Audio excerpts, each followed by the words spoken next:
उठो, जागो और तब तक मत रुको जब तक कि हमारे लक्ष्य की प्राप्ति न हो जाए। लेकिन इस कड़ी में मेरा स्वयं का वक्तव्य है, कथन है, वो जोड़ना चाहूंगा। कौन कहता है मिल जाती है मंजिल केवल चलते रहने से, गलत दिशा में बढ़ाया एक कदम कोसों दूर ले जाता मंजिल। इसलिए मैं कहना चाहूंगा कि लक्ष्य को प्राप्त करना है तो हमें चलते रहना है, लेकिन हमारे लक्ष्य की ओर सही दिशा में हमें प्रत्येक कदम को बढ़ाना है। उसी क्रम में हम नेक्स्ट स्टेप ले रहे हैं, अगला कदम बढ़ा रहे हैं सेंटेंस पैटर्न्स के रूप में। जो हमारा सेंटेंस पैटर्न है, हमारे को सेंटेंस स्ट्रक्चर में जो मिस्टेक्स होती हैं, एरर्स होती हैं, उसको हमें पकड़ने में सहायता करेगा। ये एक इंपॉर्टेंट सब टॉपिक है। इसी क्रम में हम आज सेंटेंस पैटर्न्स में बेसिक सेंटेंस पैटर्न लेंगे। Basic sentence patterns. Basic sentence patterns, इसके अंदर हमें सेंटेंस की जो स्ट्रक्चर होती है उसका आइडिया होगा, उसको हम समझ पाएंगे। इसीलिए हम इस टॉपिक को पढ़ने से पहले मैं आपसे निवेदन करूंगा, रिक्वेस्ट करूंगा कि हमारा जो YouTube चैनल है इसको आप सब्सक्राइब करना नहीं भूलें, और सब्सक्राइब करके आपके अन्य फ्रेंड्स, रिलेटिव्स को इसको शेयर भी करें और लाइक बटन को प्रेस करें। अब आगे बढ़ते हुए हम बेसिक सेंटेंस पैटर्न पढ़ेंगे। बेसिक सेंटेंस पैटर्न जो है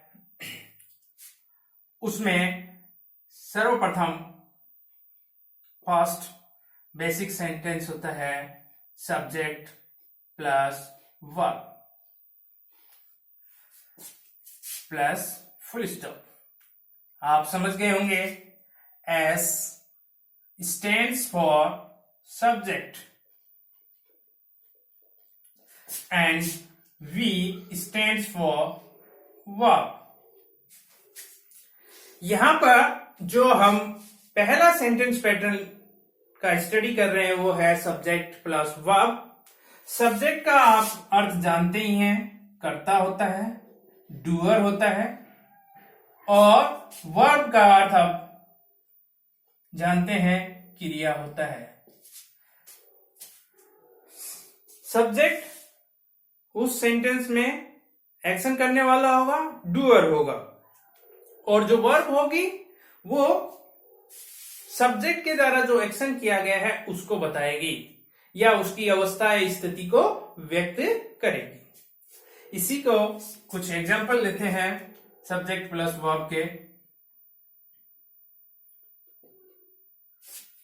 हरी रीड्स, हरी पढ़ता है। हरी इसमें सब्जेक्ट है, reads verb. Girl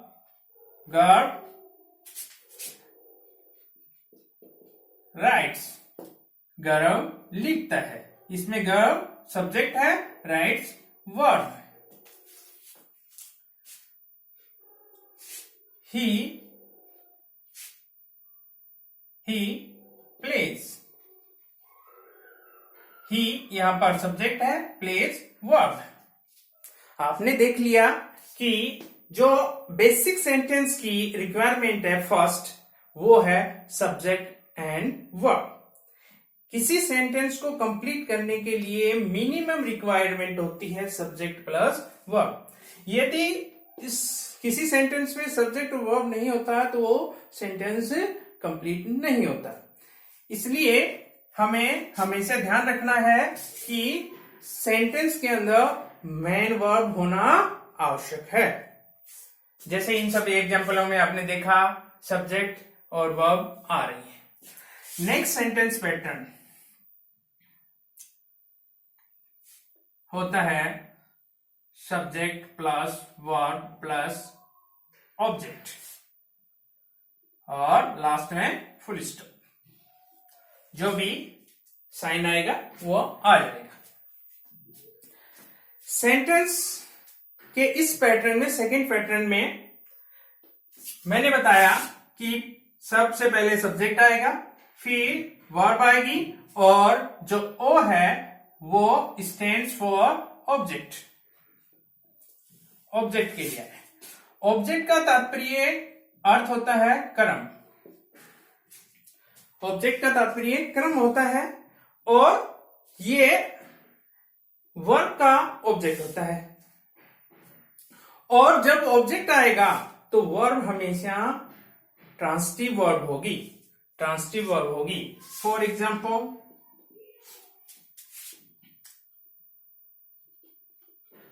Sudhanshu read a book, Sudhanshu reads a book.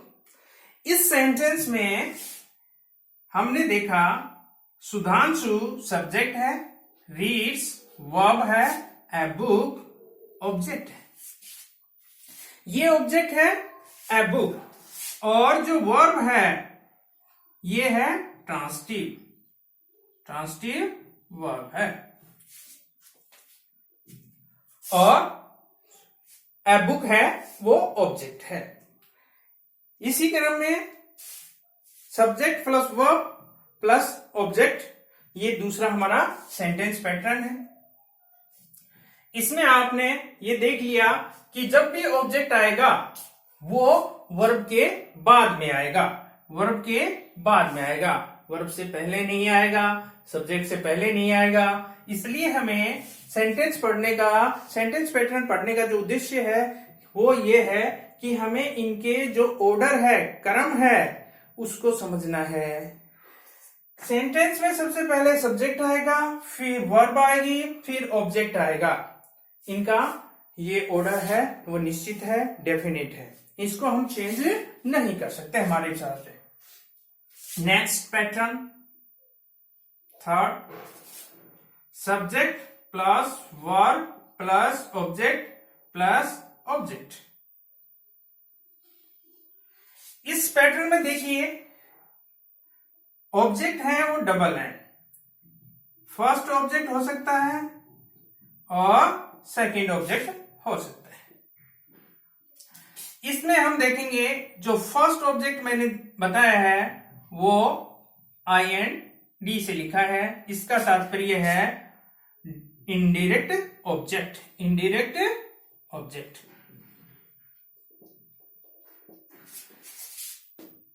यहां पर जो फर्स्ट ऑब्जेक्ट है वो इनडायरेक्ट ऑब्जेक्ट है। सेकंड जो ऑब्जेक्ट है जिसको मैंने D से व्यक्त किया है वो है डायरेक्ट ऑब्जेक्ट।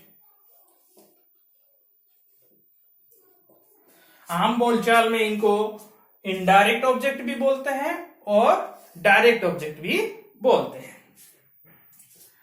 वैसे इनका तात्पर्य अप्रत्यक्ष कर्म और प्रत्यक्ष कर्म। For example, he gave me a pen।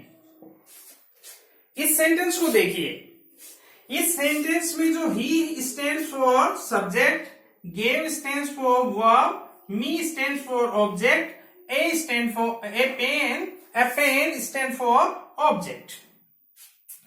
आप देख रहे हैं यहां पर दो ऑब्जेक्ट हो गए और आपने ये भी समझ लिया कि गेव है वो ट्रांसिटिव वर्ब है, क्योंकि ऑब्जेक्ट हमेशा ट्रांसिटिव वर्ब के बाद ही आता है। लेकिन हमें यहां पर दो ऑब्जेक्ट देखने को मिल रहे हैं, तो कौन सा इनडायरेक्ट ऑब्जेक्ट है, कौन सा डायरेक्ट ऑब्जेक्ट है, ये हमें पहचानना पड़ेगा।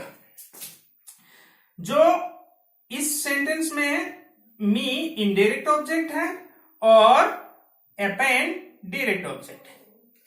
ये इसलिए क्योंकि जो वर्ब है गेव, उसका डायरेक्ट इंप्रेशन पड़ रहा है अपेन पर और इनडायरेक्ट इंप्रेशन पड़ रहा है मी पर। अब आपको ये देखना भी है इसमें कि इनका जो ऑर्डर है कि वर्ब के बाद में इनडायरेक्ट ऑब्जेक्ट, वर्ब के तुरंत बाद में, और उसके बाद में डायरेक्ट ऑब्जेक्ट आएगा। लेकिन इन दोनों का हम ऑर्डर चेंज भी कर सकते हैं, लेकिन उसका हमें थोड़ा ध्यान रखनी पड़ेगी, सावधानी बरतनी पड़ेगी। For example, he gave a pen me.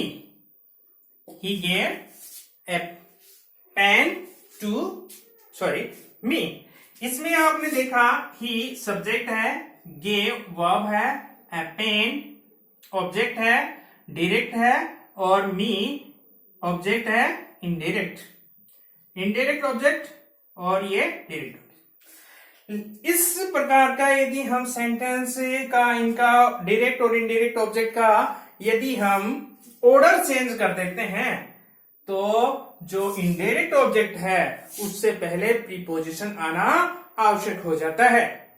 जैसे इस सेंटेंस को हम देखेंगे तो इसमें एरर है, ये सेंटेंस एरर है, इसके अंदर एरर है, वो हमें देखना है। वो एरर कौन सी है हमें पता है, हमें ध्यान रखना है कि यदि डायरेक्ट और इनडायरेक्ट ऑब्जेक्ट का ऑर्डर चेंज हो जाएगा, क्रम बदल जाएगा। यदि इनडायरेक्ट ऑब्जेक्ट पहले आता है और डायरेक्ट ऑब्जेक्ट बाद में आता है, तो डायरेक्ट ऑब्जेक्ट से पहले प्रीपोजिशन आवश्यक नहीं है, नहीं लगता है। लेकिन यदि हमने पहले डायरेक्ट ऑब्जेक्ट लिख दिया और उसके बाद में इनडायरेक्ट ऑब्जेक्ट लिख रहे हैं, तो इनडायरेक्ट ऑब्जेक्ट से पहले प्रीपोजिशन जरूर आएगा। तो इसलिए यहां टू मी होगा, और टू मी करने के बाद में ही ये करेक्ट सेंटेंस बनेगा। उससे पहले इसमें एरर थी, इसलिए हमें एरर को सुधारने के लिए हमने उसके सेंटेंस पैटर्न को देखा। सेंटेंस पैटर्न में देखा कि यदि इनडायरेक्ट ऑब्जेक्ट डायरेक्ट ऑब्जेक्ट के बाद में आता है, तो उससे पहले प्रीपोजिशन लगाना अति आवश्यक है, जरूरी है उसको सही करने के लिए। अब ये हमारा सेंटेंस करेक्ट हो गया है। अब ये सेंटेंस बिल्कुल सही है, ये भी सही है और ये भी सही है। लेकिन इसमें और इसमें का अंतर यही है, यदि हमने इनडायरेक्ट ऑब्जेक्ट पहले कर दिया और डायरेक्ट ऑब्जेक्ट बाद में किया है, तो डायरेक्ट ऑब्जेक्ट से पहले प्रीपोजिशन नहीं लगाना। लेकिन यदि हमने डायरेक्ट ऑब्जेक्ट पहले किया है और इनडायरेक्ट ऑब्जेक्ट बाद में किया है, तो उससे पहले प्रीपोजिशन जरूर आएगा, उससे पहले प्रीपोजिशन लगाना है। इसी को आगे बढ़ाते हुए हम देखेंगे नेक्स्ट सेंटेंस पैटर्न हमारा।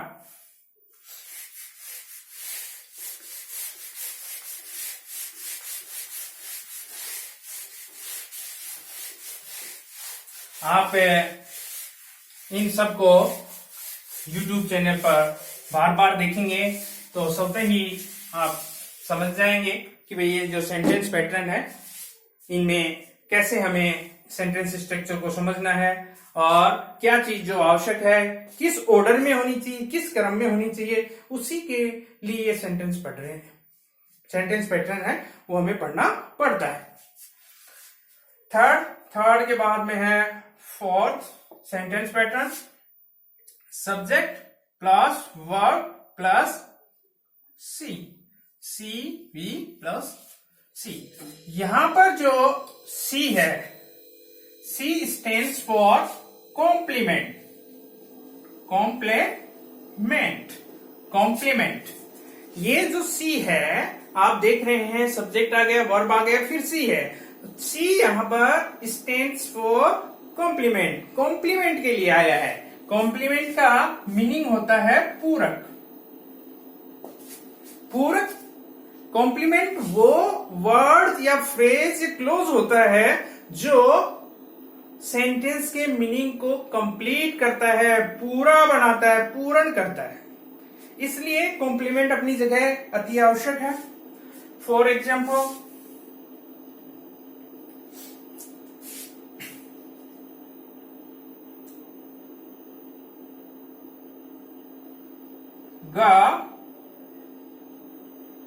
Girl is a police officer. इसमें देखिए इस सेंटेंस के अंदर गर्ल जो है वो सब्जेक्ट है और इज वर्ब है और जो पुलिस ऑफिसर है वो कॉम्प्लीमेंट है। ये कॉम्प्लीमेंट है, ऑब्जेक्ट नहीं है। इस बात का हमें ध्यान रखना है। हमेशा जो इज वर्ब है ये वर्ब स्टेटिव वर्ब है, स्टेटिव वर्ब है और स्टेटिव वर्ब के बाद में हमेशा कॉम्प्लीमेंट आता है, कॉम्प्लीमेंट आता है, पूरक आता है। ये इस सेंटेंस को हम देखेंगे। देखिए ये पूरक क्यों है?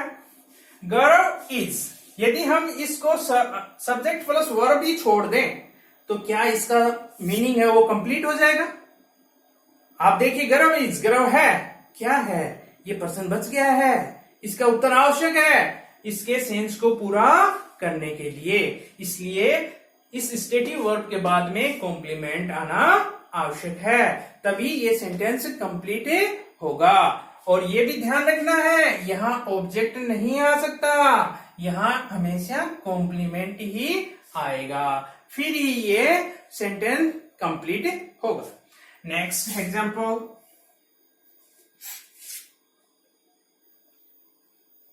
Sudhanshu has a nice car. Sudhanshu has a nice car.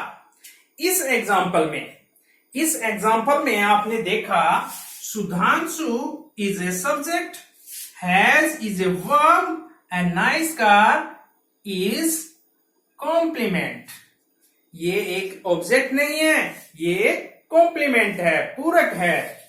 क्यों है अभी देखते हैं। क्योंकि यहां हैज मेन वर्ब है और ये एक स्टेटिव वर्ब है, स्टेटिव वर्ब है। देखिए मीनिंग से इसको पहचानने की कोशिश करेंगे। सुधांशु हैज, यदि इतना ही इसको रखते और इस जो कॉम्प्लीमेंट को हम हटा देते तो इसका मीनिंग कंप्लीट नहीं होता और ये सेंटेंस राइट नहीं होता, करेक्ट नहीं होता। इसलिए हमें इसके बाद में कॉम्प्लीमेंट लगाना आवश्यक हो गया। जैसे हमने कल चर्चा की थी पिछली क्लास में कि कंप्लीशन ऑफ सेंटेंस, ऐसे क्वेश्चन भी एग्जाम में कभी कभी पूछते हैं और उसके ऐसे इसीलिए ये आंसर आपको ध्यान रखना पड़ेगा कि इसके बाद में ऑब्जेक्ट नहीं आएगा स्टेटिव वर्ब के बाद में और इसके बाद में कॉम्प्लीमेंट आएगा। अब हमारे दिमाग में ये आ रही है कि स्टेटिव वर्ब है कौन सी। फिर मैं आपको बता देना चाहूंगा स्टेटिव वर्ब्स के बारे में, इसको नोट कर लें। स्टेटिव वर्ब वैसे हम इसको नेक्स्ट जो हमारा kinds of sentence, parts of speech का जो टॉपिक पढ़ेंगे उसमें जो वर्ब्स के बारे में हम डिटेल में स्टडी करेंगे उसमें आ जाएगा। लेकिन फिर भी रेफरेंस के हिसाब से मैं इसको बता देता हूं। स्टेटिव वर्ब वो होती हैं, कौन कौन सी होती हैं उनको बता देता हूं आपको। एक तो होती है बी का फॉर्म, बी वर्ब के फॉर्म्स। एक होते हैं हैव वर्ब के फॉर्म्स। ये सब स्टेटिव वर्ब्स हैं। और ऐसी वर्ब जो पजेशन को दिखाएं, पजेशन को शो करती हैं, वो भी स्टेटिव वर्ब के अंतर्गत आती हैं। बी वर्ब कौन कौन सी होती हैं? स्वयं बी है, इज है, एम है, आर है, पास्ट का इनका फॉर्म होता है वॉज एंड वर। ये बी के फॉर्म्स हैं।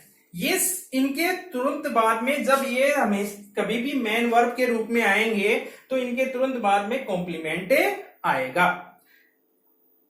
B is, am, are, was, were, ये सभी स्टेटिव वर्ब है और इनके तुरंत बाद में हमेशा कॉम्प्लीमेंट आएगा। हैव के फॉर्म्स में हैव के रूप आ जाएंगे। जैसे प्रेजेंट फॉर्म है इसका हैज, हैव एंड हैड। ये जब भी मेन वर्ब होंगी तो इनके बाद में भी हमेशा कॉम्प्लीमेंट ही आएगा, जैसे अभी ऊपर हमने एग्जांपल ले लिया था, Sudhanshu has a nice car. ये हैज ए स्टेटिव वर्ब है, इसलिए यहाँ कॉम्प्लीमेंट आया। पजेशन से संबंधित जो वर्ब्स हैं, जैसे पजेस, कंटेन, हेल्ड, इनहेल्ड,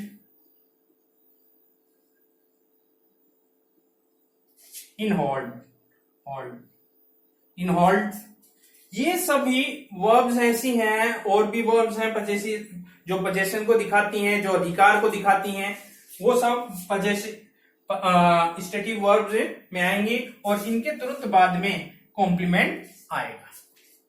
जैसे पजेशन वर्ब के एक एग्जांपल और दे देता हूं। जग contains a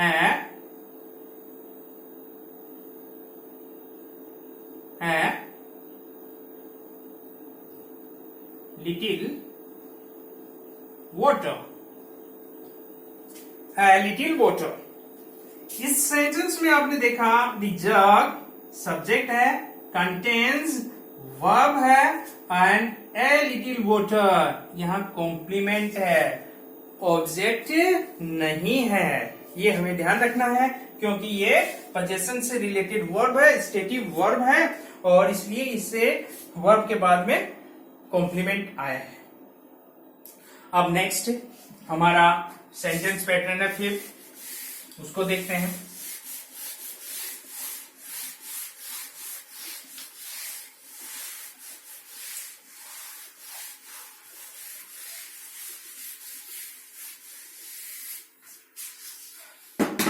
स्टूडेंट्स, फिर से मेरा निवेदन यही है कि आप धैर्य बनाए रखें।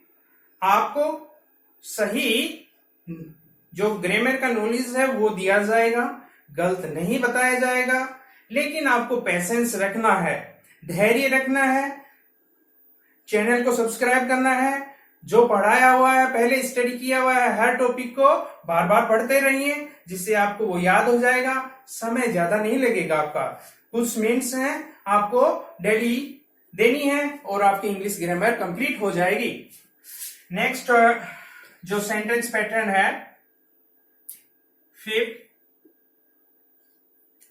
Subject plus verb plus A. Sentence patterns में हमें नोट कर लेना चाहिए था CVOCA, ये सेंटेंस पैटर्न है कंप्लीट। इसमें हमने देखा शब्द S for subject, V for verb और A for adverbials. A states for adverbials. A जो आया है वो एडवर्बियल्स के लिए आया है। एडवर्बियल्स क्या है? ये वो शब्द या वर्ड्स या फ्रेजेस या क्लोज होते हैं जो इंडिकेट करते हैं, दर्शाते हैं प्लेस एंड टाइम को, प्लेस या टाइम को। अर्थात प्लेस और टाइम को या पीरियड को सूचित करने वाले सूचक जो शब्द हैं या शब्द समूह है, वो सभी एडवर्बियल्स हैं। वो सभी क्या हैं? एडवर्बियल्स। और इसका क्रम है, ऑर्डर है, वो है subject plus verb plus adverbial. For example,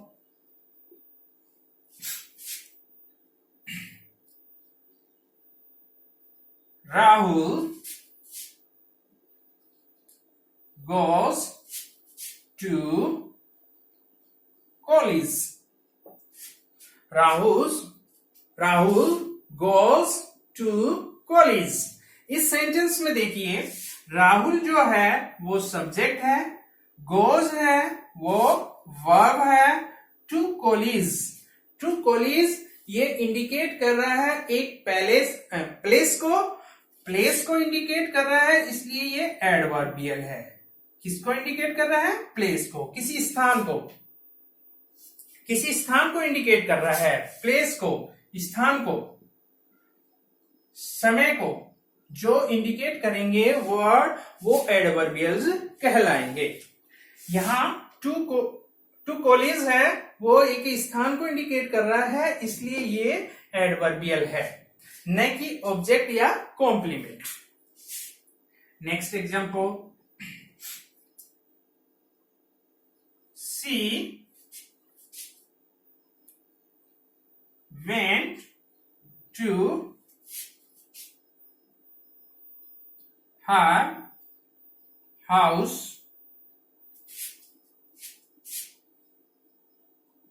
yesterday। इस सेंटेंस में देखिए सी एक प्रोनाउन है जो कि स्टैंड फॉर सब्जेक्ट, वेंट ये एक वर्ब है, को का सेकंड फॉर्म है, पास्ट फॉर्म है, टू हर हाउस ये क्या है? एडवर्बियल्स। और यस्टरडे क्या है? ये भी एक एडवर्बियल है, क्योंकि हर हाउस एक प्लेस को इंडिकेट कर रहा है और यस्टरडे टाइम को इंडिकेट कर रहा है, इसलिए यस्टरडे भी एडवर्बियल है और टू हर हाउस भी एडवर्बियल है। एक एग्जांपल और देख लेते हैं। ही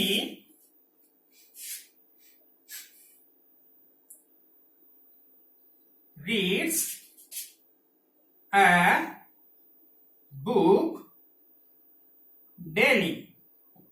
He reads a book daily। इस सेंटेंस में देखिए he stands for subject, read stands for verb, a book and daily।